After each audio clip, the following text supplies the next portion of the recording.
Sadakta, mtazamaji, karibu kwenye mduara. Wiki imekuwa kuu na makuu yake. Rais William Ruto anaendelea na ziara yake ya Mlima Kenya, ambako leo alikuwa kwenye kaunti za Nyandarua na Murang'a. Wandani wake wamepigiwa kelele. La pili, mtazamaji, Kalonzo Musyoka na wandani wa upinzani wanasema hawatakubali orodha itakayotolewa na IEBC iwapo jopo la uteuzi halitabadilishwa. ODM nayo ikajitokeza ikasema kila kitu shwari sawa sawa kama sahani na kawa.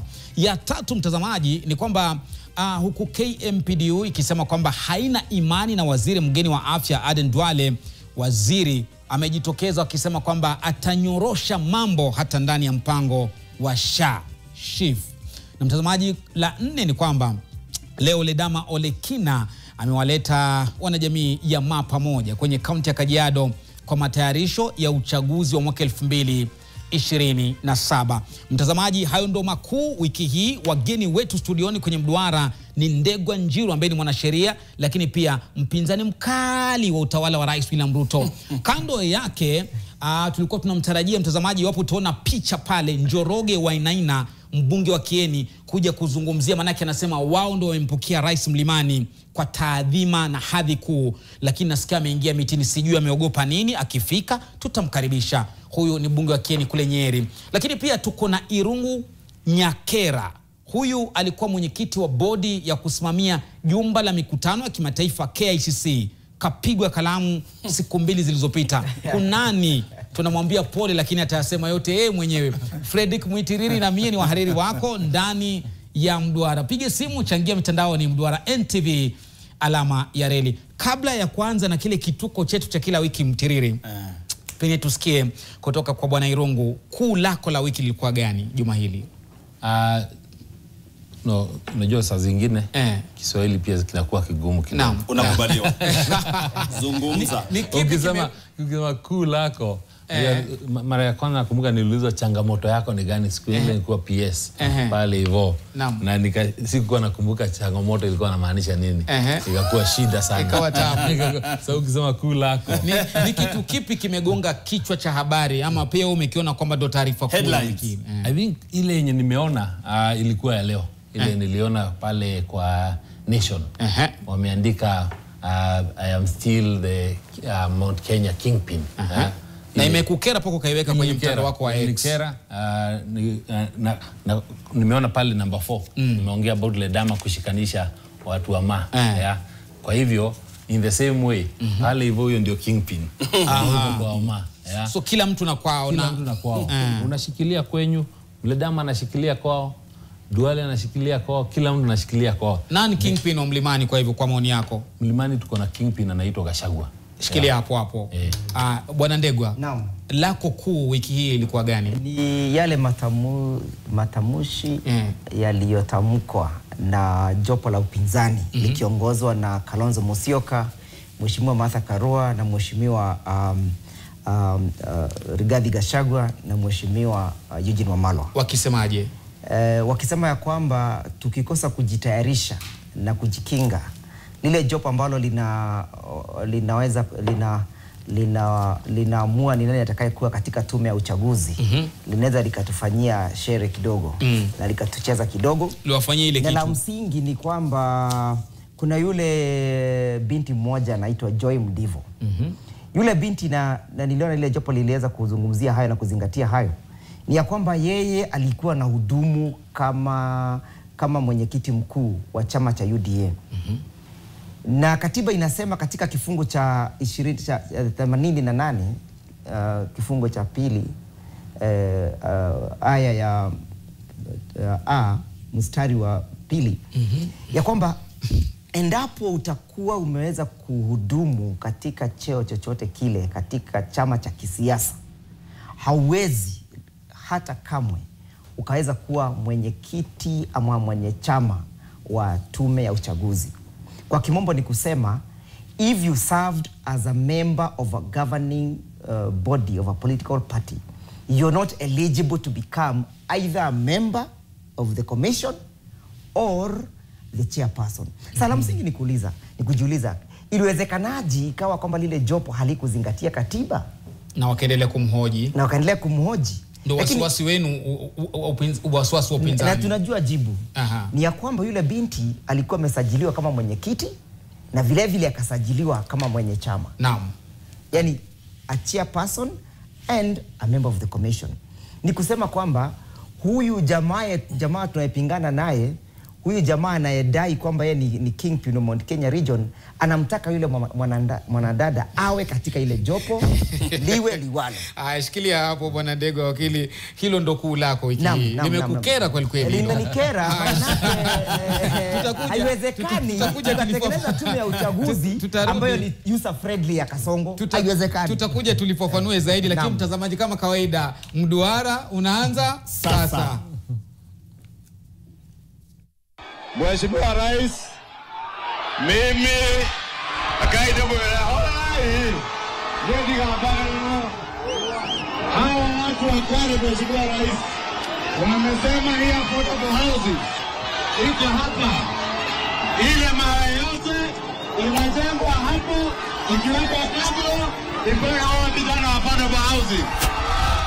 Leo mwenene niye ni ole oteragwo na ria tuga goko karao na Nyandarua yothe gutire mundu ukwenderio guaya na nie ndienderio guaya niguo kana tiguo. Mwathani amurathime, asanteni sana. Sadakta Fred, umeona hayo? Na si hayo tu. Huko walianzia Olkalao, kule ni Nyandarua. Naam. Wakaenda mahali kunaitwa Engineer. Yale pia yakatokea. Wakaenda Murang'a, na pia wakapigiwa kelele sana wakiwemo kina Faith Gitau, vile vile Mwangi Kionjori walipigiwa kelele sana. Na pale mitandaoni seneta wa kule Kwea Thuku pia kidogo ni Kwea Thuku pia walipigiwa kelele sana. Seneta wa Nyandarua akasema, akaweka picha mitandaoni, sijui kama tuko nayo, atuonyeshe ile picha ambayo Seneta Methu walisema, mwelekezi wetu atuonyesha Methu akisema kwamba kidogo pesa ambazo zilikuwa zimetolewa zilikuwa za rais peke yake, ni madai za kumkaribisha rais, lakini wabunge ni kama pesa za aina gani kaka? Alikuwa anamaanisha nini? Kuwaleta Wakenya wamsalimie rais. Kwa hivyo nasema hizo 2000 Seneta Methu amesema zilikuwa 2000 hazikutosha. Kwa hivyo wabunge wajipange. Ndio hii hapa. Ndio hiyo. Sisi watu wa Nyandarua ile shilingi 2000 tulipewa ilikuwa ya kusikiza Bwana William Ruto. Hawa wengine wakiongea ilifaa walipe yao kando. Hawakulipa, kwa hivyo wanapigiwa kelele. Wacha tumlete Bwana Irungu kabla kuingia kwenye yaliyompata, ataelezea. Inaonyesha picha gani? Umekerwa sana kusema kwamba rais anasemekana yeye ndo mfalme pale mlimani, lakini tumejitokeza ameheshimiwa huyu kama mfalme, lakini viongozi wengine wakazomewa. Mlima unateleza ama ushwari? Unateleza. Actually si umeanza saa hii, umekuwa ukiteleza. Na ndio unaonanga hata kama unaenda kwa nyumba ya mtu, lazima uende na mwenye hiyo nyumba, na hiyo ndio shida ile iko. Wale wenye walileta rais kule ni wale wenye wale ma-MP wa bunge wenye walikuwa kule bunge siku ya kuteuliwa kwa deputy president, wale walikuwa na vote yes. Kwa hivyo hawa ni wenye tayari walikuwa msimamo wao haukuwa msimamo wa watu wa kawaida wa Mount Kenya. Kwa hivyo hata wakiwalete tayari hao wenyewe wamekataliwa. Lakini nikuulize Irungu, rais mwenyewe alisema wabunge wana haki ya kumuondoa naibu wake. Naibu wake alikuwa anaitisha shilingi bilioni 10. Kwa nini rais asipigiwe kelele na wabunge wengine wanapigiwa kelele? Sasa hiyo party ya kusema, na mmesema yeye sio kiongozi wa mlimani. Hiyo bilioni 10, bilioni 2, bilioni 6, hiyo ni kila mtu anasema kivyake. Iko wale wenye walikuwa wamesema ni bilioni 6, tena tumeona ni bilioni 10. Deputy president mwenyewe alisema alikuwa ameambiwa achukue bilioni 2. Akakataa kwa vile alisema yeye hawezi kuuza jamii, hawezi kuuza mlima for hiyo bilioni 2. Kwa hivyo ile shida kubwa iko niyo inatokana tu na hiyo headline, kumaanisha that rais mwenyewe anajiona yeye ndio kingpin wa hiyo region. Na ni kweli in 2022 watu walikuwa wamempenda yeye mwenyewe, lakini kutokana na hapo walimpatia mtu wa kumsaidia hiyo kazi. Mimi nataka kukurudisha hapa kwa umekosoa kwamba gazeti lilisema kwamba rais ni kingpin. Yes. Lakini hajapigiwa kelele hii leo. Wale ambao wamepigiwa kelele, ameheshimiwa mlimani kama mfalme, ni mfalme wa mlimani. Unajua hata ile post yenye niliweka ikafanya nitolewe, nilikuwa nimesema the same. Nilisema rais akikuja kule tumheshimu kwa sababu yeye ndio president. Hatuna president mwingine hii nchi. Lakini akikuja tuongelee maneno ya development na si maneno ya siasa. Yeah.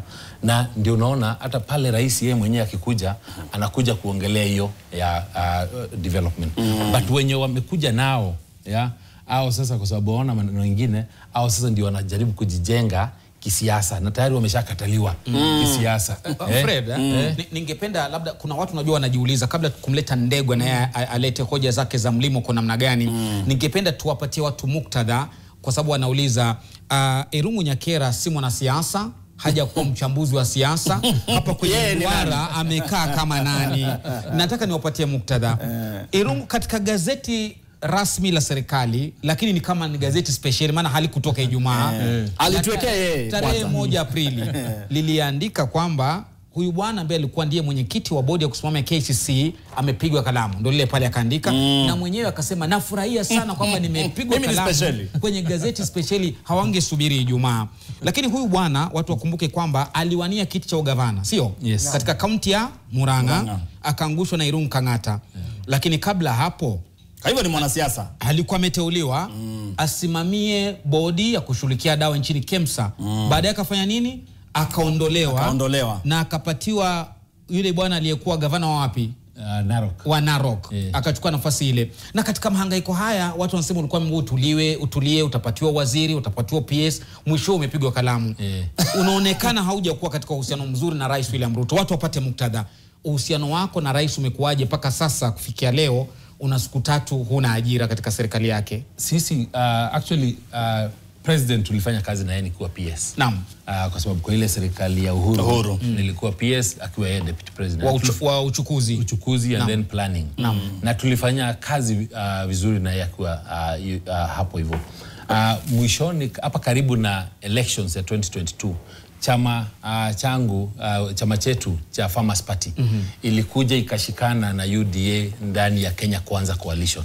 Kwa hivyo hata saa hii bado mko kwenye muungano. Iko bado kwa muungano wa Kenya Kwanza. Kwa hivyo kuna ile kama coalition partners na principles vile tulikuwa na mipangilio ya vile tutafanyishana kazi. Kwa vile tuliletana kina Wetangula, Muturi, Speaker Amason Kingi, hata Muturi, Justin Muturi na chama chake. So sote tulikuwa hapo hivyo. So 2 years later tumeanza ni kutolewa. Iko wale wa kwanza wenye wakupatiwa chochote akina Wambora. Baada hiyo wao karambishwa kitu kidogo.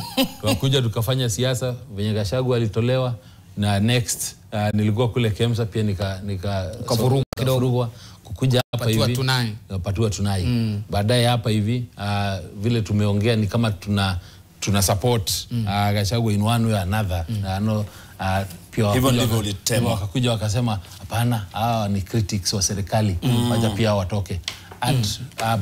But bado tuko kwa hiyo Kenya Kwanza, lakini roho zetu haziko kwa Kenya Kwanza. Zimeondoka. Katika moja wapo itawekwa ya zile tweets zako X, umesema kwamba kuna ukabila umetumika. Umetaja neno ukabila. Lakini aliyechukua nafasi yako pale KICC ni Bwana Samuel Waweru Mwangi. Ukabila uko wapi hapa? Ukabila hauko kwa mimi kutolewa pale.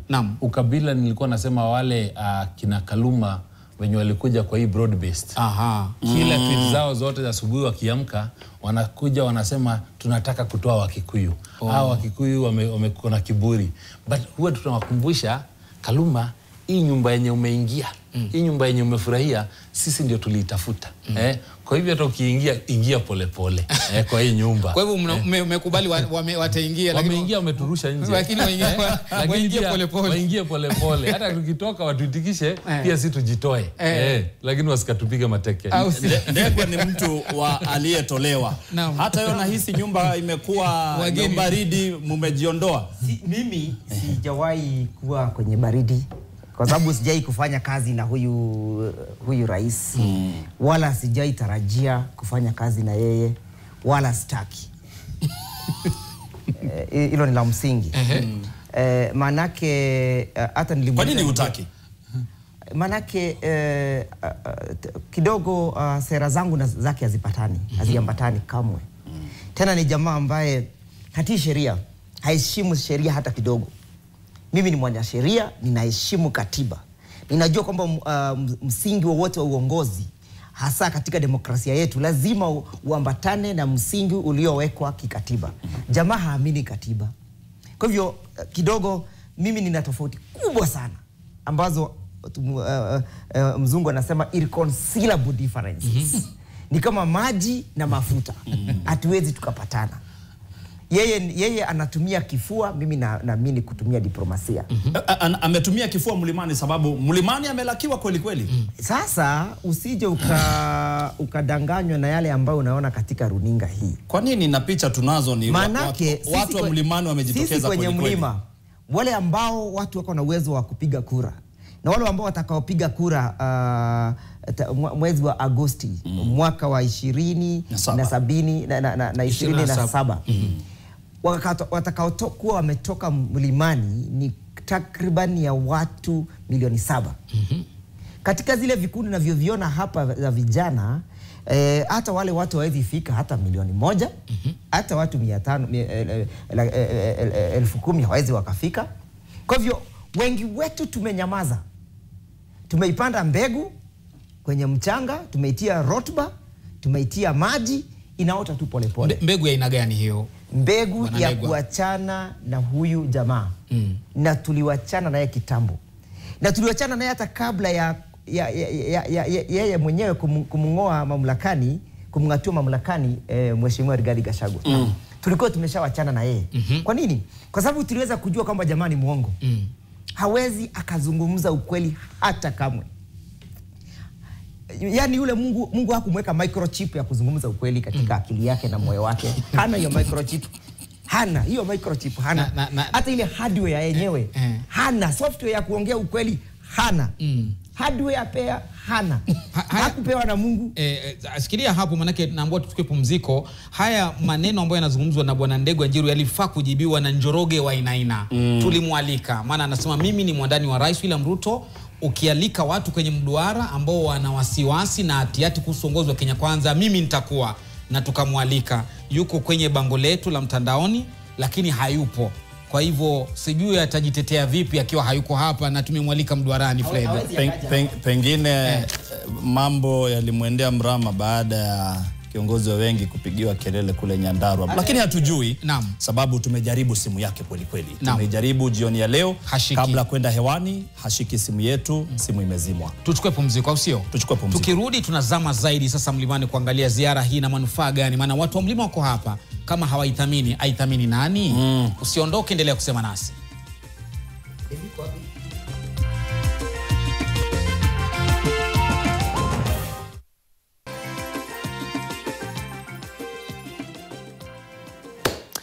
Karibu tena mtazamaji, unatazama mduara na hapa niko na Vigogo Nyakera Irungu ambaye alikuwa ni mwanachama wa bodi ama mwenyekiti wa bodi ya KICC lakini akafutwa kazi, na anasema kwamba alifutwa kazi kwa sababu watu wa Mlima wameanza kudharauliwa na kudhulumiwa. Anayasema yote, lakini kando yake ni wakili Ndegwa Njiru pia nayo. Lakini tazama hii ambayo ni ya leo. Ziara ya rais imeingia siku ya 3 hii leo. Hii ikianza katika kaunti ya Nyandarua leo hii. Hata hivyo, katika hotuba za rais, wabunge wa eneo hilo wakiongozwa na kiongozi wa wengi bungeni Kimani Ichung'wah walikuwa na wakati mgumu kuhutubia ama kuwahutubia wananchi. Ibrahim Karanja alikuwa pale pale akashuhudia kwa macho, akaandika taarifa, akaitia sauti. Ndio hii tuisikilize.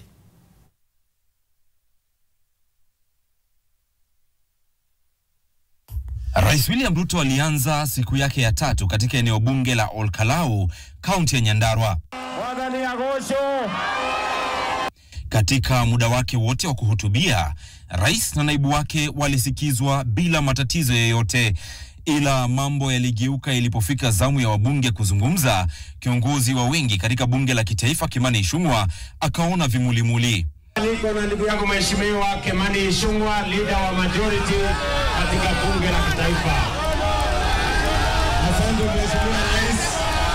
Mheshimiwa rais, mimi kaida mwana yeye ambao hao watu wa kwani mheshimiwa rais wamesema hii affordable housing iko hapa, ile mara yote inajengwa hapo ikiwekwa kama ipewa. Hatma sawia ilimkumba mwakilishi mwanamke wa Nyandarua Faith Gitau, si Olkalau pekee ambapo haya yalishuhudiwa. Katika eneo la Engineer, Faith Gitau, Kwenye Thuku na mbunge wa Laikipia Mashariki Mwangi Kionjori waliona moto.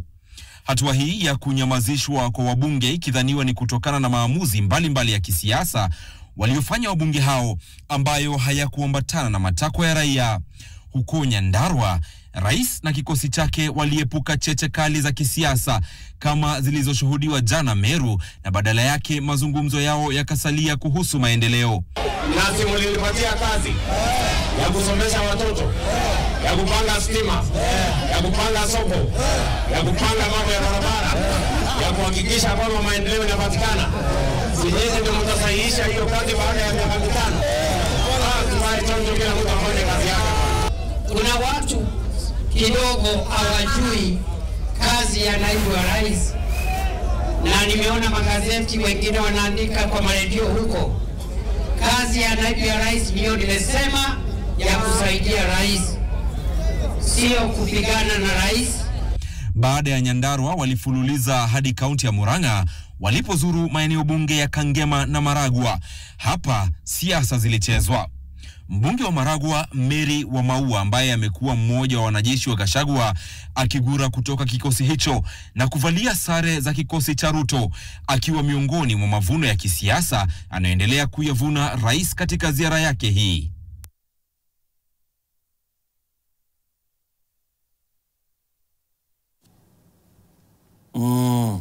Lofty, wanasema kwamba rais wiki hii ni kana kwamba alimchomea Rigiji akisema kwamba kulikuwa na shilingi bilioni 10 alikuwa anaitisha. Hebu tumsikize rais alisema nini. Naam. Bilioni 10 zile za Rigiji na mwenyewe alikuwa amesema kwamba alipatiwa bilioni 2 akazikataa, lakini sasa anaambiwa ni 10. Acha tumsikize rais alisema nini.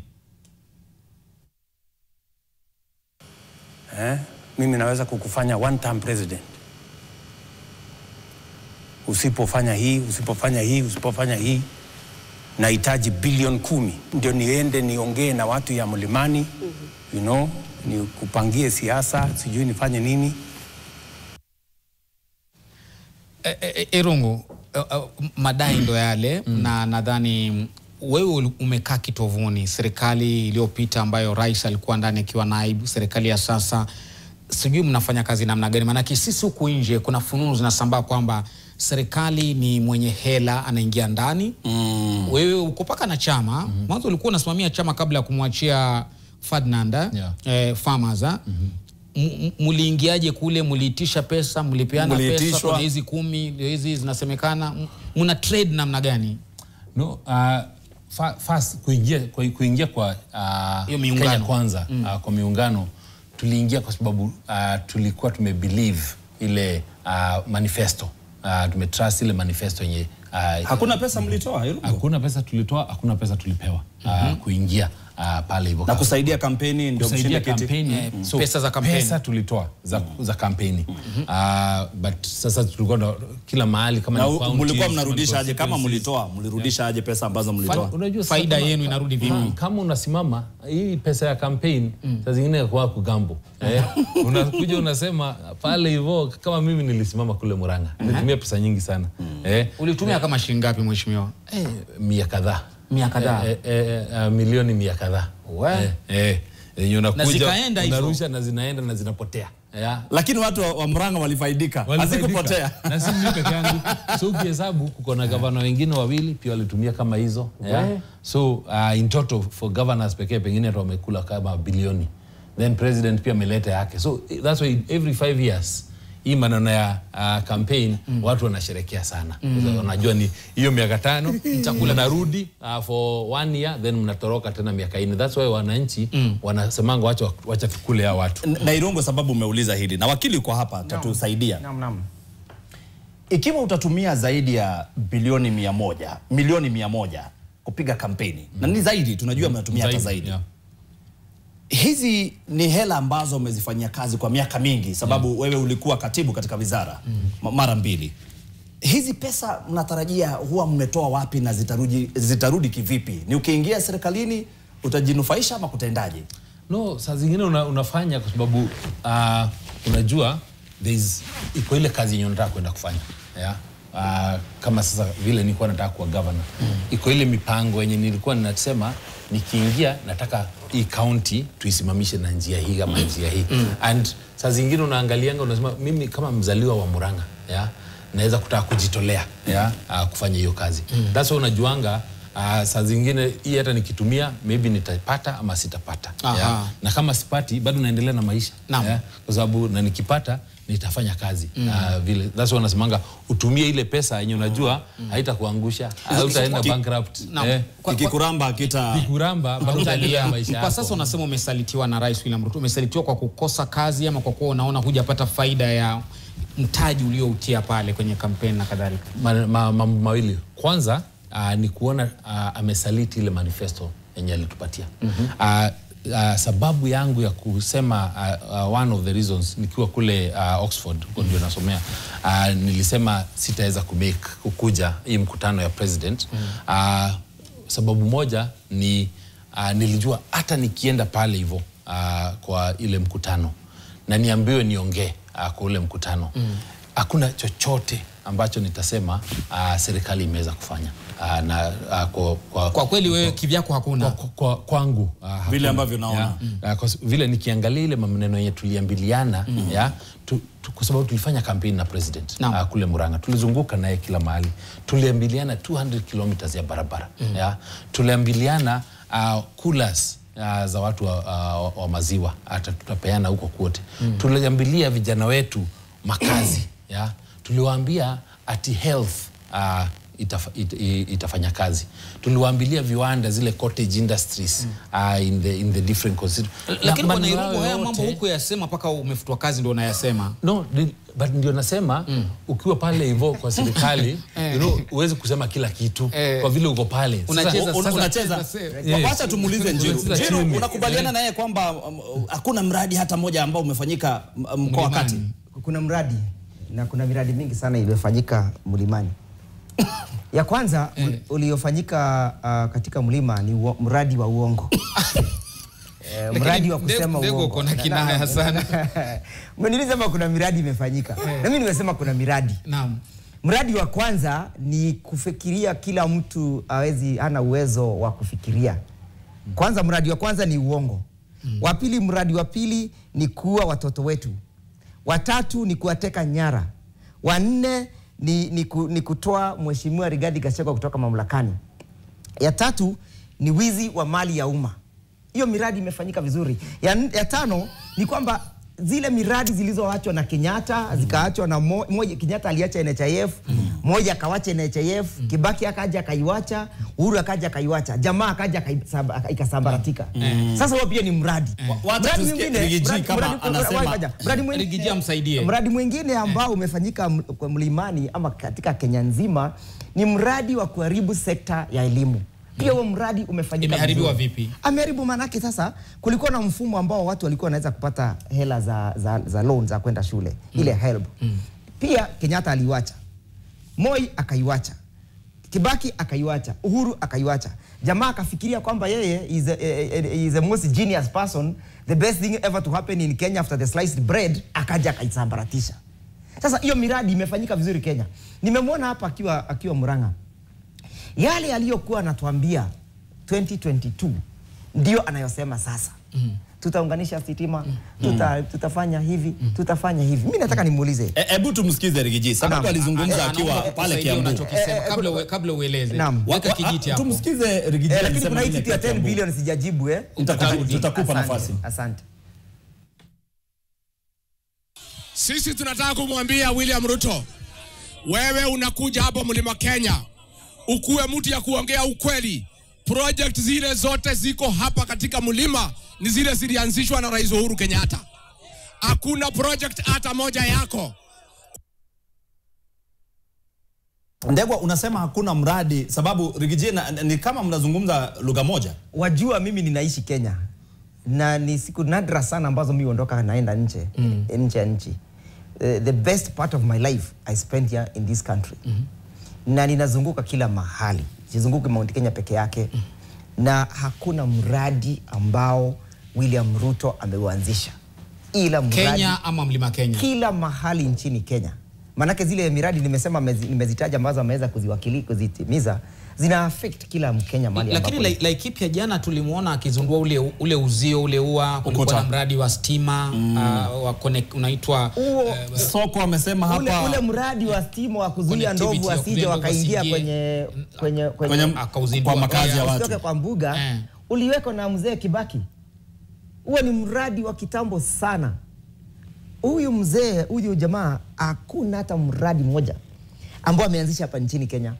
Anaenda kufungua zile miradi ambazo zilikuwa zimeshafanywa. Kwa mfano kwetu Kagio, Kirinyaga. Hali alikuwa jana. Ile soko aliyokuwa anakwenda kusema alifungua ilijengwa na governor wa kwanza, Governor Ndavi. Huyu Bi Waiguru akaja kaimalizia. So hakuna jambo amelifanya katika nchi ya Kenya ila jambo la ufisadi. Hiyo amefanya imperfection. Kuna bwana naomba kukuuliza swali anaitwa Mtego kutoka Nanyuki. Tuseme naye au sio? Mtego sema nasi. Hujambo Mtego? Na chunge asitutege. Mtego njoo tutege jamani. Ameingia mitini. Labda tumlete lakini ningetaka nizungumzie tu maneno ya bilioni 10. Ya 10 billion. Unaona aliwekelewa aliyekuwa bosi. Nasema Rigiji alikuwa anataka kuponyoka na bilioni 10. Alipokuwa anazungumza huyu William Ruto na akasema maneno ya 10 billion. Nikasirika sana. Nilicheka tu. Tena anaongea uongo. Maanake Wakenya wanajua ya kwamba William Ruto hawezi akapata nafasi ya kuhepesha 10 billion akatae. Hata kama ni shilingi 10 na William Ruto amepata nafasi ya kuhepesha hiyo pesa na kuiba, ataiba. Ako na very high appetite ya mali ya umma. Lakini tuwezi sema hivyo sababu hayo ni maneno ya Ndegwa Njiru. Tuseme tu ni maoni ya Ndegwa Njiru. Maanake unajua hata katika dunia nzima ameweza kudhibitishwa kwamba yeye ni yule jamaa wa pili mfisadi sana duniani. Ni Wakenya walipiga kura. Si hakudhibitishwa. Ni Wakenya walipiga kura. Hiyo kura. Watu wa Kenya the world was requested to vote for the most corrupt person. The world voted for William Ruto. Waliulizwa na nani? Ile international something corruption.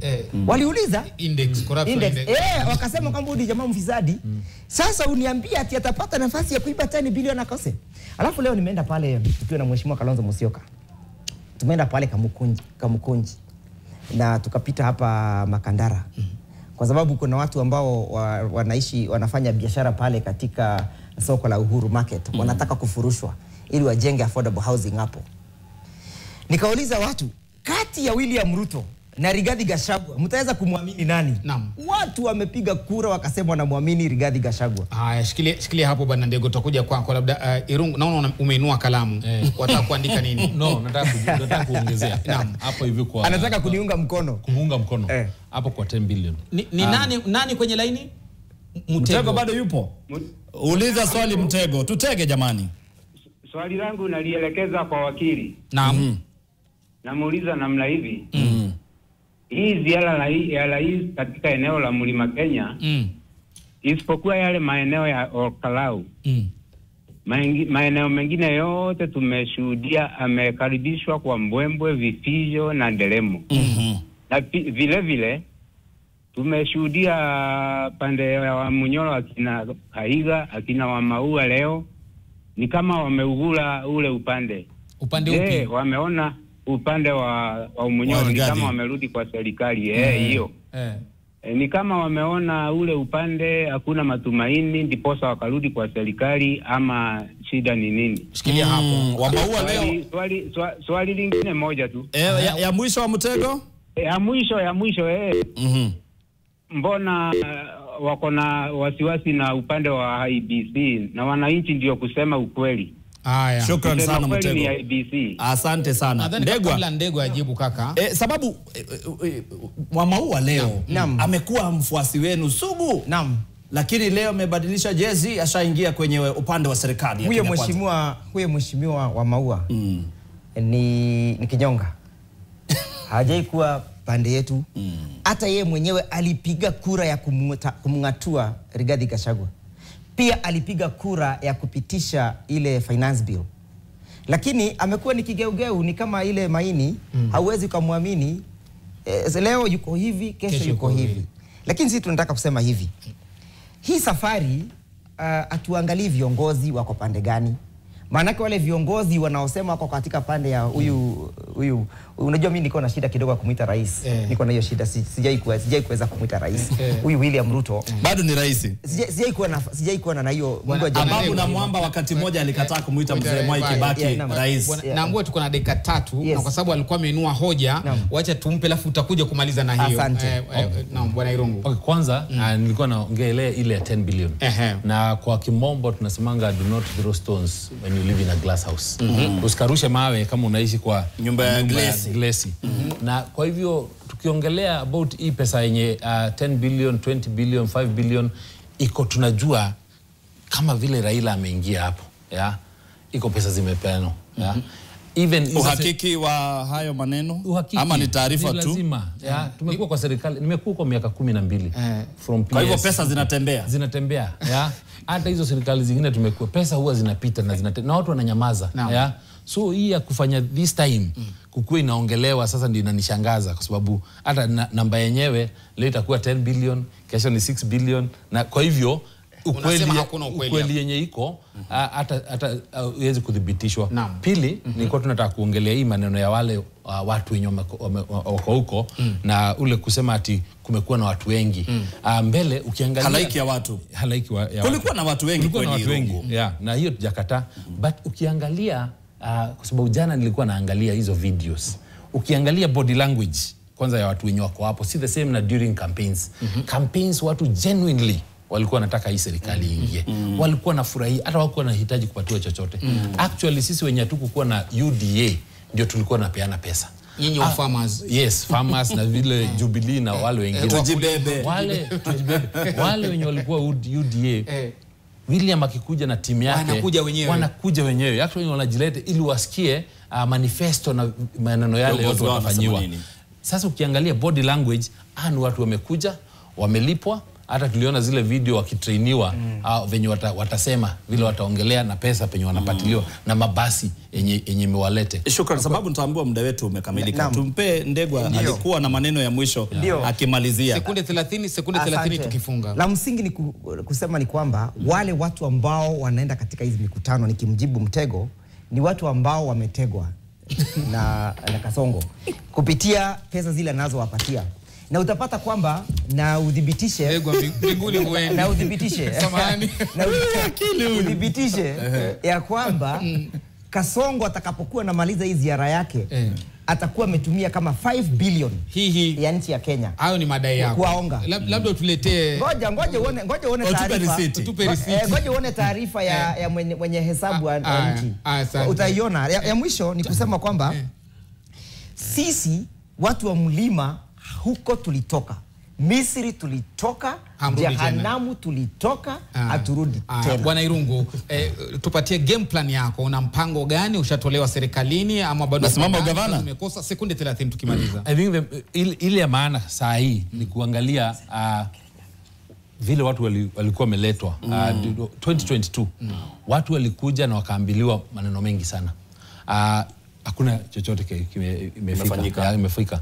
Maneno ya kama sahi maneno ya taxation. Ukiongea na mtu yoyote mfanye kazi, mfanye biashara, kila mtu ana complain. about taxation. Hiyo ilikuwa before. Unasimama Murang'a? Ukiangalia maneno ya health, nimeona pale hivyo CS akisema ati ataitengeneza. Ile yenye ilikuwa tayari ilikuwa sawa. Sasa imeharibika. Nilikuwa hospitali the other day. Mpinzani halisi bwana Irungu. Ashaingia. Tunaambia muda wetu Irungu, tungependa sana tuendelee, lakini muda wetu naambiwa umefika. Nimkubarishe bwana Nyakera katika tume ya upinzani rasmi. Sasa namkaribisha hapa hewani. Umeingia. Hapa rasmi. Na karibu sana bwana Nyakera. Sasa nilikuwa nashangaa sana. Huyu jamaa huyu bwana aliwezaje kuishi pale na Kasongo hawezi kufanya kazi na watu ambao sio mediocre? Iliwezekanaje? Wakili, asanteni sana. Anaitwa Ndegwa Njiru ambaye ni wakili mtajika humu nchini na vile vile Irungu Nyakera. Asanteni sana kwa kutazama Mduara siku ya leo. Naitwa Frederick, ile ni Lofty Matambo. Siku mwana